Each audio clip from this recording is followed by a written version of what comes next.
Welcome, everybody, to a wonderful night of Beacon of Light podcast this evening. We are really excited to be here tonight with a two-time author, Miss Fiona Harewood, and the great, wonderful information that she's going to share with us tonight are going to come from two books. So you guys are getting a 2-for-1 tonight. So that usually doesn't happen very often. So we're really excited to have Fiona here and to share with us everything. While we're waiting for people to pop up here, again, my name is April Tribe Giauque, and I am broadcasting down from Kyle, Texas. I kind of forgot where I was. Down in Kyle, Texas. And Fiona, where are you broadcasting from tonight? Hi, everyone. And April, I want to say thank you so much for having me. I am coming all the way from Philadelphia, Pennsylvania, the city of brotherly love. Right, exactly. How you guys swimming in the snow out there yet? I mean, Yes, I heard it was quite a bit. It is, and it's icy too, so that makes it a little bit worse. Yeah, that is so true. Well, down in Texas, it's just beautiful. Sorry, y'all.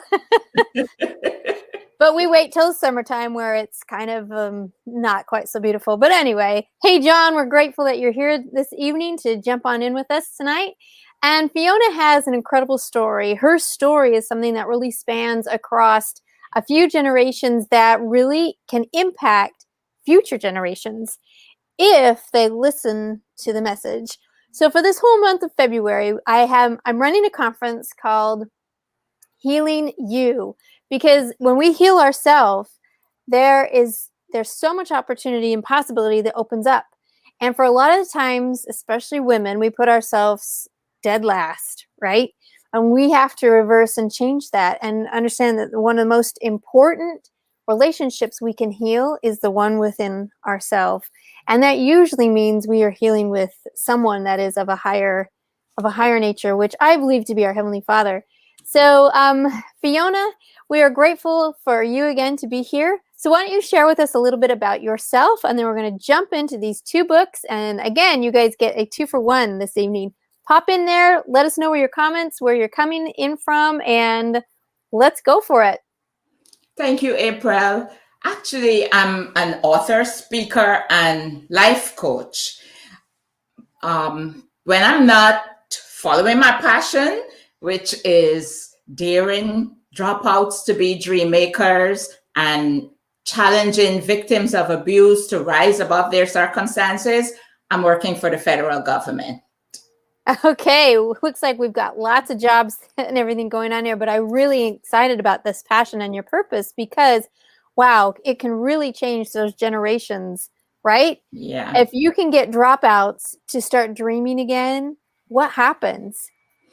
The thing is, sometimes, especially with victims of abuse, sometimes abuse starts so early in people's lives that even their education, they literally forget about or put it on hold. So where my platform is concerned, I try to encourage victims of abuse to not let yourself down. Just go and do something for you. If it is to finish school, get that high school diploma and go on to college, it does something for your self-esteem. So I try to encourage them to do that. Not only victims of abuse, sometimes in school you find children are struggling. Being in school and college is not that always easy. So I try to encourage those who dropped out or those who are finding it hard to do what needs to be done regarding school, to go back. And all of that started with my first book. I went back to school at age 44. And at that point, I realized the dropout situation in the United States. I call it the dropout epidemic. And at that stage, when I went back to school, I enjoyed it. And I wanted the same for others. So at that point, I decided when I'm done this, I am going to chronicle my experience going back to school so that others can benefit from it. It happened in such a way that when I did my master's in public policy, I was given a chance to research whatever topic I want. And I did the dropout situation in the United States.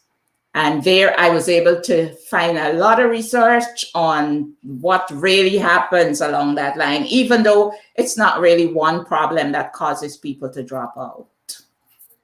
Wow. And in that research and finding out that it wasn't just, one silver bullet that was happening, one thing, it's a combination of society, of growing up, of your environment, of what you're exposed to, what you're not exposed to, maybe responsibilities, maybe the family is in crisis.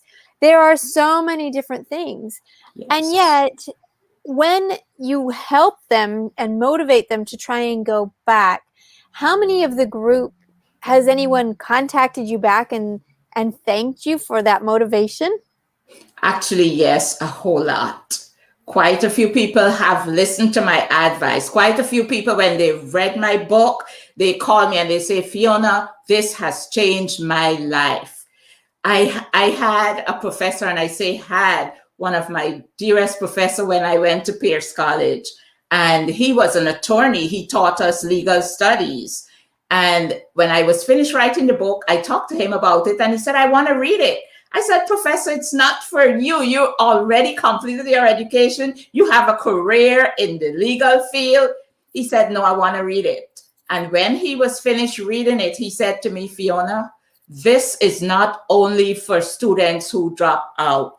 It helped me because there were things I was shelving. And as a result of reading your book, I started picking those things up and getting them done. So not only students, but there's so many who said, yes, thank you for writing this book. Wow, a life-changing book. The impact that can happen is amazing. And what a timely book, even though it was written before this is your first book. Think about what's happening now with the challenges we have in school and in a virtual setting. As a current teacher right now, every day I have half of the classroom that is with me and the other half that's virtual. And I will say there are times where the computer screen, I just can't reach them like I can when they're in my classroom. And they're trying, and it is a challenge. And many of them have special needs. And with, you do everything you can, right, to get the attention, to have them keep joining. And when they look at you with that quizzical look of, but I still don't understand, it is tough. And I think the discouraging thing can happen. And I would hate to see any data that shows that from this pandemic, more and more are dropping out. I don't have any numbers. I don't have anything about that. I just wonder because of the intensity of what happens, because so many of us are used to learning more in a classroom setting. However, it might be the opposite is true, where sometimes when you take something for granted and then it's gone, when you get it back, you're more committed to not let it happen again. So again, I don't have any numbers and I'm not quoting anything. I just think it would be interesting to know. I just know my experience in my small classroom, what's happening right now. And it's tough. It is tough. Right. But I can tell you, April, only the other day, I had a very good friend, a young guy. We get to know him at church, and he was about 14 at that time. I kind of kept in touch with him, was a support for him because I wanted to see him finish high school. He did finish high school and he was supposed to be going on to college. Only the other day I spoke with him and I said, how is college going? He said, I'm not going to college. It made me, it did something to me. And I'm like, what? So he said, I can't deal with this virtual learning thing. So I said, really? I said, I would think since the younger generation spends so much time on the video games and things like that, it would be better for them. He said, no. So I said to him, how many students like you from your class, how many of them did not go on to college because of this, what they see as a forum that they can't deal with? He said, many. Wow. Just one student and his class. He said, many, they did not go on to college. It is a challenge. There is something to be said in that social connection one-on-one. But, we just have to keep encouraging, and just like your good book. So maybe you'll get a whole new generations of readers, right? Maybe you'll be out there saying, hey, if you dropped out and had an opportunity to go to college, but because of the virtual online, you might be missing something. Here's the book. I want you to read through this and see if it can, change your life, right? Yeah. It's possible. Yes. It is possible. Well, I want to thank everybody who's here tonight. We've got Janie, we've got Chris Ann, we've got John. Thank you, everybody, for coming, for being a part of this. And you can see running down underneath on the ticker that we've got Fiona's website that you'll be able to contact her with if you have any questions that might pop up. And while you're here, as we're having our discussion, please put them down in the comment section so that we can pull them up and answer them here while we've got her live. So we've covered a little bit about I did it. Now, you mentioned you went back to school at age 44. Was that back to college, back to high school? What was it for you? It was back to, well, I came here with what we call CXCs, Caribbean Examination Council. So I didn't have to go back to high school. And I was able to use some of those and convert them to college credit. So I went to college in Guyana, where I'm from. I didn't go to college there. And when I came here, the kind of job that I wanted, I could not find it with that limited education. So the only thing for me to do was to go back to school. Wow. And at 44, you had experienced many things in your life, right? Yep. And so with those experiences, how was your perspective on college? Well, you mean after I went, how I found college? How you found it, what the experience of college at age 44, how that might be different than the youth that are going in at age 20. Okay, yes, it was really different. The thing is, I realized that I was no longer 18. So I had to do what I needed to do and get it done quickly. So one thing I can tell you, I did not take breaks. Once I started, it was all through summer. It was through winter breaks. I just kept going. As a result, I completed my 4-year degree in three years and a couple of months. And then I went on to my master's. I took a year break and then went on to my master's. But what I found at Pierce College, I loved it because the community catered to both the young and the older ones like me. So it was really good. But when I got to Drexel to doing my master's, it was mainly young people. And there were times when I felt kind of out of place among them, but they were nice and I got through it. But I stayed focused on what I was there for, in spite of how people felt. Right. I think that's really key. No matter how other people, you might feel that they're viewing you as, it doesn't matter, because regardless of that, it's up to you to finish. It's up to you to want the dreams that you want. And if you have somebody else's thoughts or words or wonderings about you stop your progress, well, that in a way, you've just succumbed to their control. That's not even really there. But because of fear, we allow this control to just take us in. And that's not what we want. I mean, with the stories that you've shared about, picking yourself up, going to college, knowing that if you wanted to better your career, these next steps needed to happen, and going for it is very inspiring. And I hope that it's helping many, many tonight. You are welcome. You're welcome. So with your second book, River Never Smooth, share with us about that. I can tell you how I came to start writing it. After escaping alive from 3 toxic relationships, I felt the need to tell my story, but I was embarrassed because I didn't want people to know what I suffered at the hands of men who claimed to love me. But I found an easy fix. I told myself I will write my story as fiction. That way, nobody will associate it with me. But I wrote it and things got in the way and I shelved it for many years. But for the most part, anything on domestic violence disturbed me. It really disturbed me. And I kept feeling the need to do something to help those who are experiencing that nightmare.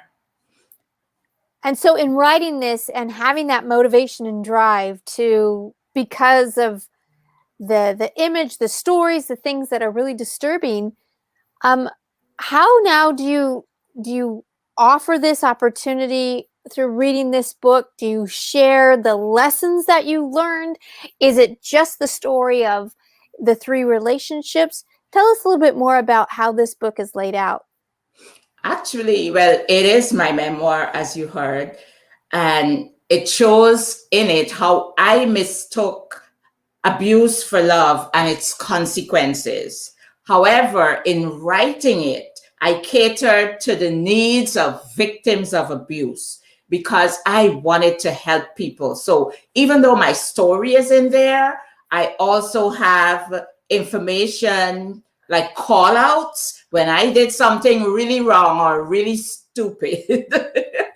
I pointed it out, did call outs, and told people, my readers, how to get help in this situation, what to do if you find yourself in this situation, or explain to them that you shouldn't allow this to happen. So it's like that throughout the book. And in it, I told people, I showed them how to identify abuse, how to deal with it, how to know when to move on, how to find healing and live a life free of regrets. It has so much in it. That is incredible. The healing part, how did that come about? Did it come as you were writing this story? Because you said that several times you wanted to shelve it and like, whoa, that's too hard. How did healing come about for you? Healing came about for me through God's goodness, grace, and mercy. It's only as a result of him that I'm still clothed in my right mind. Oh, I can hear you. I can hear you on that because you feel like you are going crazy. The insanity of all of it just piles and piles and piles upon you till you think, I think that was the last straw. I think this reality, there's no way this can really be happening. You just lose so much in that. Yeah. And so I am so glad to hear that you had God, the mercy, the grace to help you overcome these things. That's incredible. The It's good very thing good. about it is that one author says it well, Kerry Oberbrunner. He says, your pain can become your platform. But prior to hearing that, I learned that my trials can emerge to my testimonies. So I've lived it. That's right. That's right. You have lived it, overcome, and now are sharing with others how to overcome for themselves and in such a way that seems to be really connecting.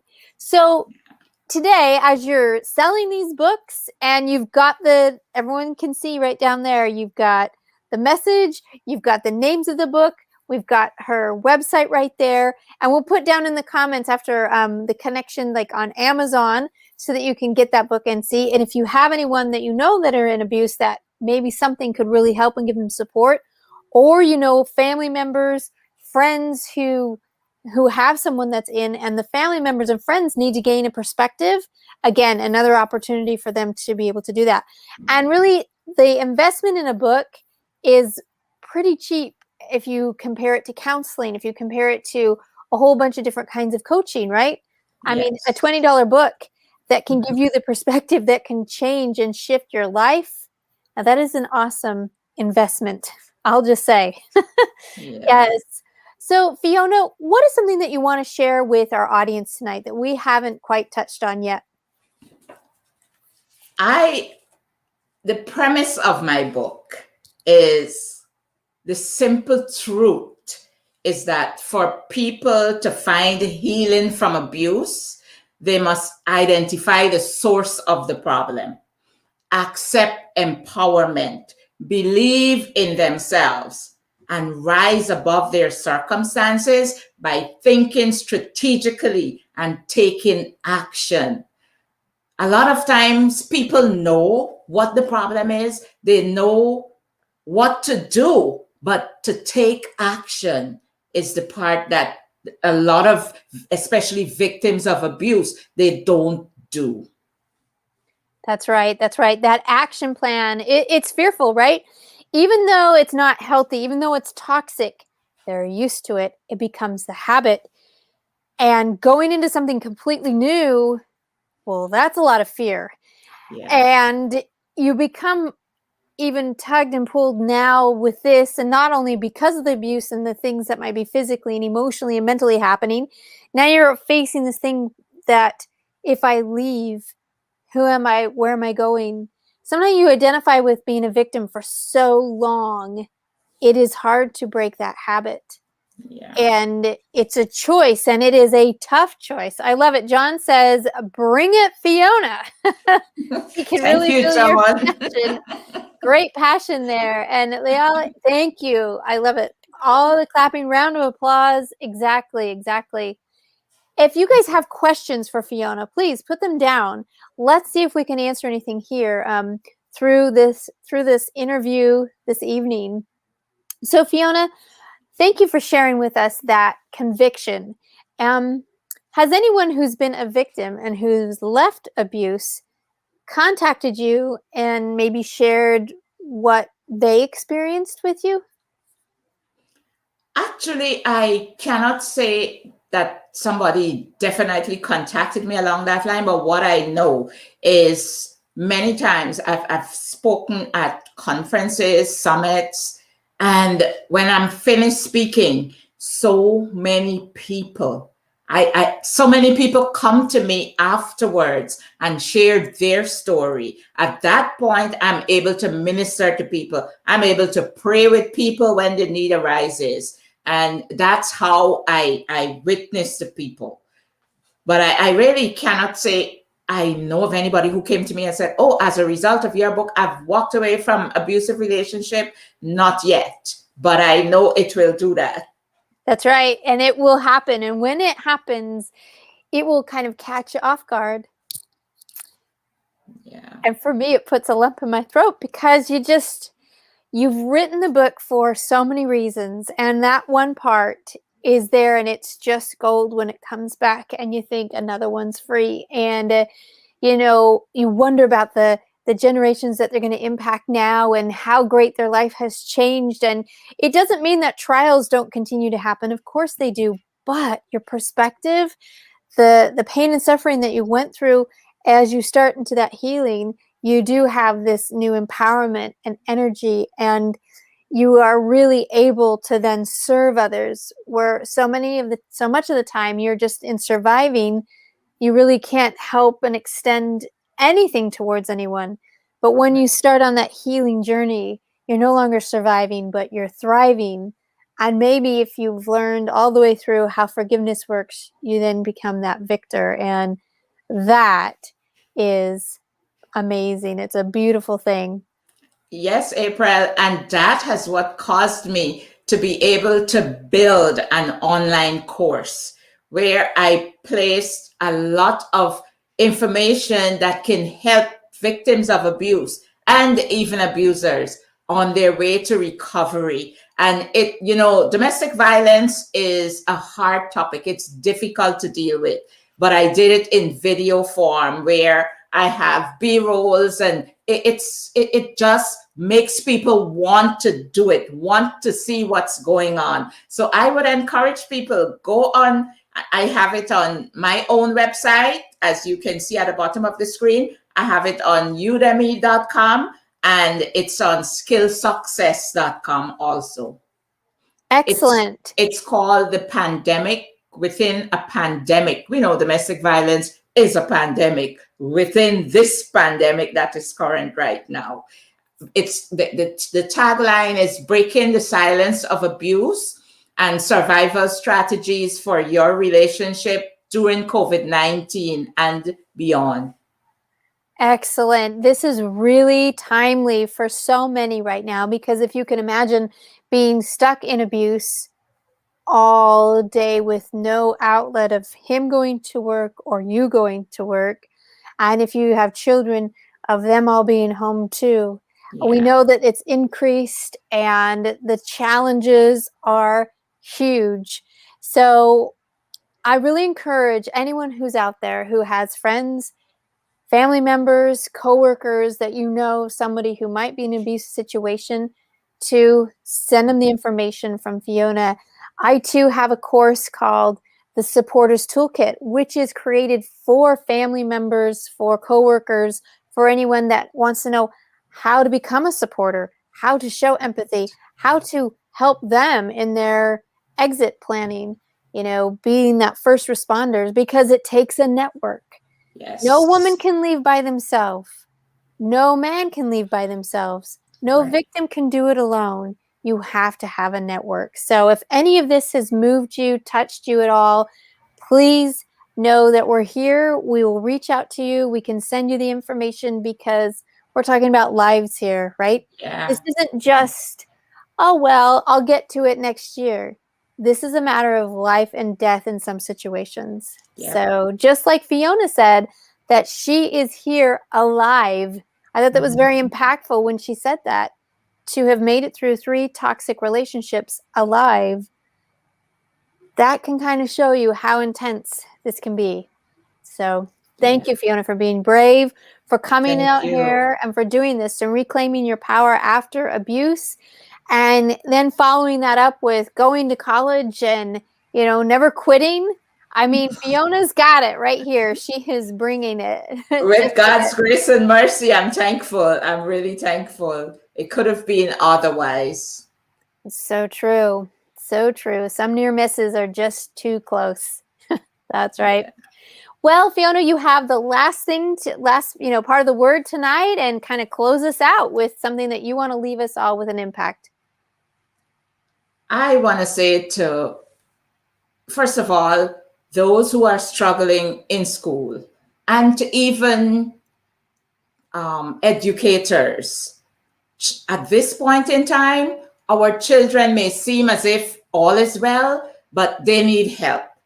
Motivation in some way always help. So don't forget to contact me, contact anybody else who are doing these kind of things, and get help for your students. To victims of abuse, I want to say, you need to break the silence, and you can get help. You are not alone. I was embarrassed. I wrote my book in fiction first, but eventually I found healing, and God gave me that strength to move on so that I can help others who are experiencing that nightmare. So just take that first step. Reach out for help. If it's via a counselor, if it's via coaching, if it's via reading the book, any book on domestic violence and abuse. April has pinpoints of light that points you to how that light can help you to get out of what you're in. So do something for yourself. Take that first step of faith and move on. That's right. Take those first steps of faith and move forward. Well, with that, thank you, everybody. Fiona, you have been a beautiful guest. Thank you, April. You are so welcome. Your message is very timely, and I pray that people listened and felt it tonight, as I did, and so many. Thank you, all of our guests who popped in here and who shared with us this evening. So, Fiona, one last thing. Where are other places we can contact you at? You can contact me via my website, and it's at the bottom, www.fionaharewood.com.